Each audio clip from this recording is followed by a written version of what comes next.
Hello दोस्तों, welcome back to my YouTube channel travels with Sachin. सभी को नमस्कार। आज हम लेकर आए हैं एक नया कंटेंट जिसे क्वीन ऑफ हिल्स कहा जाता है, अर्थात आज हम एक्सप्लोर करेंगे दार्जिलिंग को। तो दोस्तों, हमारी इस यात्रा की शुरुआत होती है Anand Vihar junction railway station से। गाड़ी संख्या 15622 कामाख्या वीकली एक्सप्रेस, जो कि आनंद विहार रेलवे स्टेशन से रात 11:45 बजे पर छुटती है और 29 घंटे 15 मिनट के सफ़र के बाद न्यू जलपाईगुड़ी रेलवे स्टेशन दूसरी सुबह 5 बजे पहुंचती है। हम थर्ड एसी कोच में सवार हो जाते हैं, जिसका फेयर लगभग 1700 रुपये रहता है। ट्रेन 30 घंटे सफ़र करने के बाद हमें दूसरी सुबह 8:30 बजे न्यू जलपाईगुड़ी रेलवे स्टेशन पहुंचाती है। स्टेशन से बाहर निकलकर हम शेयरिंग टैक्सी से सिलीगुड़ी बस स्टैंड पहुंचते हैं, लेकिन बस स्टैंड पर कोई भी बस दार्जिलिंग जाने के लिए अवेलेबल नहीं होती है। तो हम शेयरिंग टैक्सी देखते हैं। इतने में पीछे से एक व्यक्ति बोलता है कि आपको दार्जिलिंग जाना है। मैं बोलता हूँ हाँ, लेकिन हमें शेयरिंग टैक्सी से जाना है। और वो व्यक्ति हमें अपने ऑफिस ले जाता है, और ये ऑफिस होता है टूर पैकेज वालों का। हम पहले से ही बहुत सावधान थे और आपको भी सलाह दी जाती है कि इन टूर पैकेज वालों के स्कैम से बचकर रहें। ज़्यादा से ज़्यादा बार्गेनिंग करें, आप मोटा मोटा हिसाब लगा लें और आपके हिसाब से ही टूर पैकेज लें, क्योंकि मुझे काफ़ी सारे टूरिस्ट ऐसे मिले जो कि इन स्कैम में फंस चुके थे। मैंने भी टूर पैकेज लिया हिमालयन हॉलीडे से, जिसमें 3 नाइट्स 4 डेज स्टे रहेगा और हमारा स्टे दार्जिलिंग के एक फेमस होटल पर होगा। और इसमें इंक्लूड है दार्जिलिंग की 9 points visit and Siliguri to Darjeeling by sharing taxi with return. और आपको ताज्जुब होगा कि मैंने बार्गेनिंग करके इस टूर पैकेज को 6500 रुपये में बुक किया था। वापसी में हम सिलीगुड़ी ना आके दार्जिलिंग से गंगटोक के लिए निकल गए, तो वापसी के 600 रुपये शेयरिंग टैक्सी के हमने काट लिए। तो टोटल हमें यह टूर पैकेज 5900 रुपये में पड़ा और इसमें हमें कोई घाटा नज़र नहीं आ रहा था। हम टैक्सी में सवार होकर सिलीगुड़ी से दार्जिलिंग के लिए चल देते हैं। रास्ते में सुंदर सुंदर वादियाँ, पहाड़, रास्ते और वाटरफॉल्स से हमारा मन मोह लेते हैं। मैं आपको बता देता हूँ कि जैसे ही आप दार्जिलिंग के लिए निकलेंगे तो आपको राइट साइड में छोटी रेल की पटरियाँ दिखाई देंगी, क्योंकि न्यू जलपाईगुड़ी से ही दार्जिलिंग के लिए टॉय ट्रेन चलती है, जिसका टिकट 1500 रुपये प्रति व्यक्ति होता है।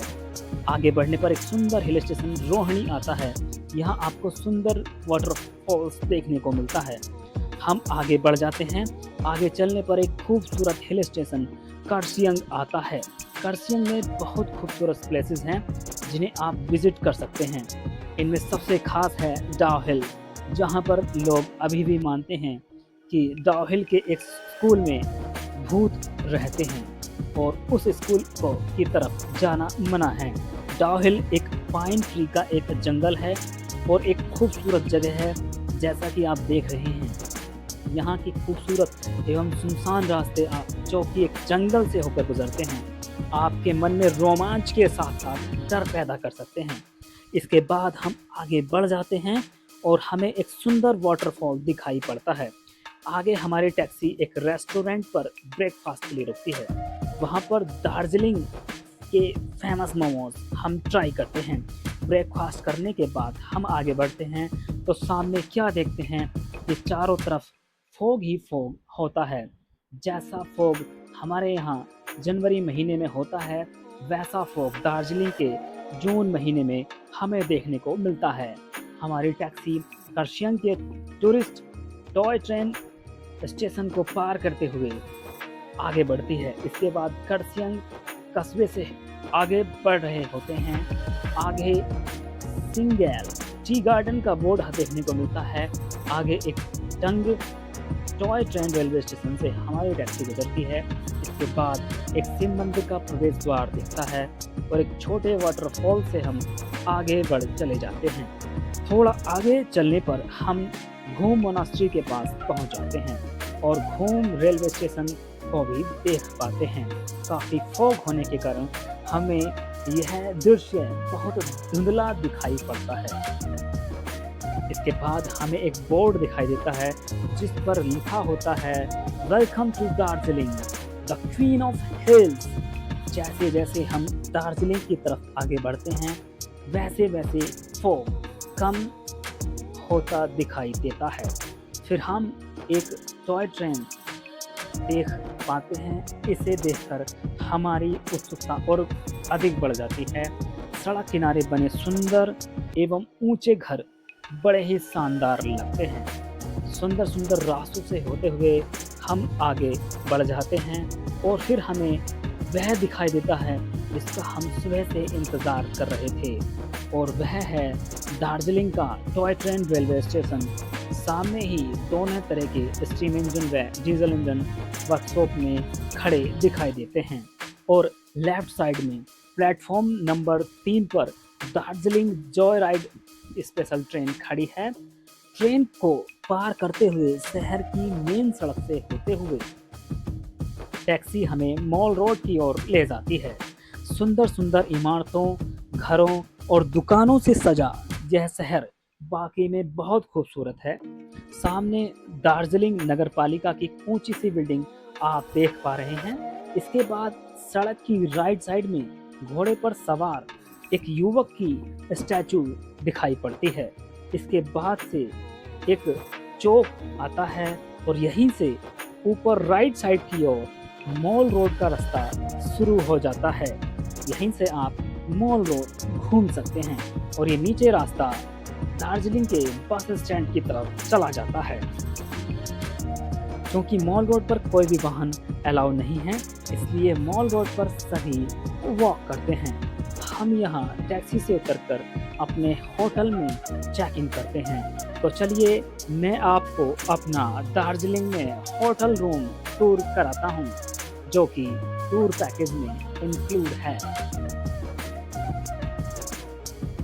रूम में प्रवेश करते ही लेफ्ट साइड कॉर्नर पर बाथरूम एरिया मिलता है, जो कि काफ़ी स्पेशियस होता है। वॉशरूम काफ़ी नीट एंड क्लीन होता है।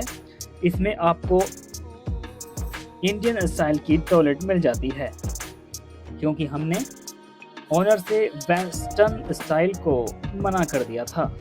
वॉशरूम में गर्म पानी हेतु एक गीज़र भी उपलब्ध होता है। इस बाथरूम में वे सभी चीज़ें अवेलेबल होती हैं जो कि एक बाथरूम में होनी चाहिए। बाथरूम से बाहर निकलकर सामने बेडरूम एरिया में आ जाते हैं। सामने हमारा लगेज रखा है। रूम में एक सोफ़ा, एक मिरर एवं एक डबल बेड अवेलेबल होता है। साथ में एक ड्रॉप भी अवेलेबल होती है। ड्रॉप में हम कुछ नहीं रखते हैं। बेड पर हमारे लड्डू गोपाल जी विश्राम कर रहे हैं। यह होटल रूम हमें काफ़ी अच्छा लगता है। यह रूम ऐसा ही था जैसा हमें टूर पैकेज में दिखाया गया था, क्योंकि हमें यह डर था कि टूर पैकेज में अच्छा दिखाकर हमें सड़ा सा रूम पकड़ा ना दें। अब हमें पक्का विश्वास हो गया है कि हमें टूर पैकेज में कोई घाटा नहीं है। हम फ्रेश हो जाते हैं और क्योंकि शाम के 5 बज चुके थे और हम काफ़ी थक चुके थे। शाम को हमारा मॉल रोड पर घूमते हुए दार्जिलिंग महादेव मंदिर पर घूमने का प्लान था। तो हम रेडी हो जाते हैं और तैयार होकर मॉल रोड पर घूमते हुए पहुंच जाते हैं मॉल रोड के चौराहे पर। मॉल रोड पर लगी दुकानें और स्टॉल्स को देखते हुए हम आगे बढ़ते हैं। यहाँ पर एक स्टैचू भी उपलब्ध है, जिसे आप सामने देख पा रहे हैं। मॉल रोड पर पहुंचकर मेरी मिसेज सबसे पहले शॉपिंग करती है और उसको एक शॉल पसंद आ जाता है। सामने आप देख रहे हैं कि विंडमेयर होटल की लाइट लगी है। तो यहाँ से 2 रास्ते जाते हैं। राइट हैंड पर जो रास्ता है वह महादेव मंदिर की ओर जाता है, और लेफ्ट हैंड पर जो रास्ता है वह आई लव दार्जिलिंग पॉइंट एवं चर्च की ओर जाता है। आप भी देखिए दार्जिलिंग मॉल रोड मेन चौराहे के चारों ओर का दृश्य, जहाँ पर आपको होटल्स, दुकानें, झंडे देखने को मिलेंगे।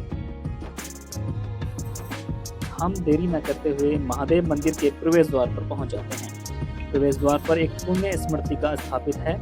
प्रवेश द्वार पर कुछ सीढ़ियां हैं और उसके पश्चात प्लेन रास्ता है जो मंदिर की ओर चढ़ाई पर जाता है। रास्ते में कुछ होटल्स भी अवेलेबल हैं। लगभग 200 मीटर चढ़ाई करके हम मंदिर के प्रांगण में पहुंच जाते हैं। मंदिर बहुत ही सुंदर बना हुआ है और उसके प्रांगण में भिन्न भिन्न प्रकार के फ्लैग्स लगे हुए हैं, जो कि शाम के समय हवा चलने पर और भी ज़्यादा सुहावने लग रहे थे। आप जो सामने देख रहे हैं यही है मुख्य मंदिर। मंदिर के बारे में मैं आपको बता देता हूँ। दार्जिलिंग का महाकाल मंदिर दार्जिलिंग की प्रसिद्ध ऑब्जर्वेटरी हिल की चोटी पर स्थित भगवान शिव का एक अत्यंत पवित्र और ऐतिहासिक मंदिर है। यह मंदिर हिंदू और बौद्ध धर्म के बीच अद्भुत धार्मिक सौहार्द का प्रतीक है, जहां पर एक वेदी पर हिंदू पुजारी और बौद्ध भिक्षु दोनों पूजा करते हैं। इस मंदिर का मूल निर्माण वर्ष 1782 ईस्वी में लामा दोरजे रिंजिंग द्वारा किया गया था। इससे पहले इस पहाड़ी पर दार्जिलिंग नामक बौद्ध मठ हुआ करता था, जिसके नाम पर इस पूरे शहर का नाम दार्जिलिंग पड़ा। यह मंदिर प्रसिद्ध चौरस्ता चौक के ठीक पीछे कुछ ही मिनटों की पैदल दूरी पर स्थित है। यहाँ भगवान शिव अर्थात महाकाल के साथ साथ देवी दुर्गा, हनुमान और बौद्ध प्रार्थना चक्र प्रेयर व्हील्स भी मौजूद हैं। पहाड़ी की चोटी पर स्थित होने के कारण यहाँ पर बर्फ से ढके हिमालय पर्वत और कंचनजंगा के मनमोहक दृश्य दिखाई देते हैं। मैं आपको बता दूं कि यहाँ पर पूरे भारत में जितने ज्योतिर्लिंग हैं सभी के छोटे छोटे मंदिर यहाँ पर बनाए गए हैं और उनको बाहर नाम के साथ दर्शाया गया है। आप भी देखिए और दर्शन कीजिए सभी ज्योतिर्लिंगों के। मुख्य महाकाल मंदिर भगवान शिव को समर्पित है और यह समाज के सभी वर्गों और धर्मों के भक्तों के लिए खुला है, जो ज्यादातर मंदिर में अवकाश या तीर्थ यात्रा के लिए जाते हैं। बेल और सैकड़ों रंग बिरंगे प्रार्थना झंडे ऊपर ऊपर चलते हैं और तीर्थ स्थल को दर्शाते हैं। मुख्य मंदिर के अंदर सोने के 3 चढ़े हुए लिंग हिंदू देवताओं ब्रह्मा, विष्णु और महेश्वर का प्रतिनिधित्व करते हैं। लिंग के साथ में भगवान बुद्ध की मूर्तियां हैं। मंदिर परिसर में के भीतर एक सफेद चोटन, जिसे तिब्बती स्मारक मंदिर कहते हैं, जहां डोरजे रिंजिंग लामा के अवशेष हैं, जो कि मंदिर के मूल निर्माता हैं। चारों ओर बिंदीदार कई अन्य छोटे मंदिर हैं। मंदिर में काफी समय स्पेंड करने के पश्चात एवं मंदिर में दर्शन करके चारों तरफ घूम लेने के पश्चात हम वापस चल देते हैं मॉल रोड की तरफ और पहुंच जाते हैं चौरस्ता स्टोर्स पर। यहाँ पर आपको काफी चाय की दुकान स्टॉल्स और शॉपिंग की दुकानें आपको मिल जाएंगी। यहाँ आपको कई वैरायटी की चाय मिल जाएंगी, क्योंकि हम सभी जानते हैं कि दार्जिलिंग चाय के बागान के लिए फेमस है। मैं इस टाइम दार्जिलिंग मॉल रोड में के मेन रास्ते पर गुजर रहा हूँ। जैसे कि आप सभी जानते हैं, यहाँ एक पॉइंट बहुत फेमस है जो सभी टूरिस्ट का ध्यान अपनी ओर आकर्षित कर रहा था, तो हम भी वहीं पर थोड़ी देर ठहर गए और वह पॉइंट है होप ग्लेनरी, जहाँ पर प्रत्येक पर्यटक का मन होता है कि वह वहाँ फोटो खिंचाए। और यहाँ लगभग हर कोई कोई ना कोई पर्यटक आपको हर वक्त खड़ा हुआ मिलेगा। यही है वो ग्लेनरी। इसके पश्चात हम आगे बढ़ जाते हैं और शुद्ध शाकाहारी यहाँ पर एक भोजनालय था, उसमें डिनर करके हम अपने रूम की तरफ बढ़ जाते हैं। यह दीवार पर कुछ तेंजिंग नॉर्वे के कुछ आइडल्स बने हुए थे। यह दार्जिलिंग में हमारा पहला दिन था। हम कल सुबह 4 बजे उठकर टाइगर हिल सनराइज व्यू पॉइंट देखने जाएंगे। उसकी वीडियो मैं अगले पार्ट में सबमिट करूंगा। आई होप आपको ये वीडियो पसंद आया होगा। अगर आपको ये वीडियो पसंद आया हो तो हमारी वीडियो को लाइक कीजिए, चैनल को सब्सक्राइब कीजिए। दार्जिलिंग में हमने 4 दिन व्यतीत किए। ये हमारा पहला दिन था। दूसरे दिन और तीसरे दिन की वीडियो मैं सेकंड पार्ट के रूप में सबमिट करूंगा और चौथे दिन के लिए तीसरा पार्ट आएगा। तो मिलते हैं अगली वीडियो में, तब तक के लिए bye. Thank you so much.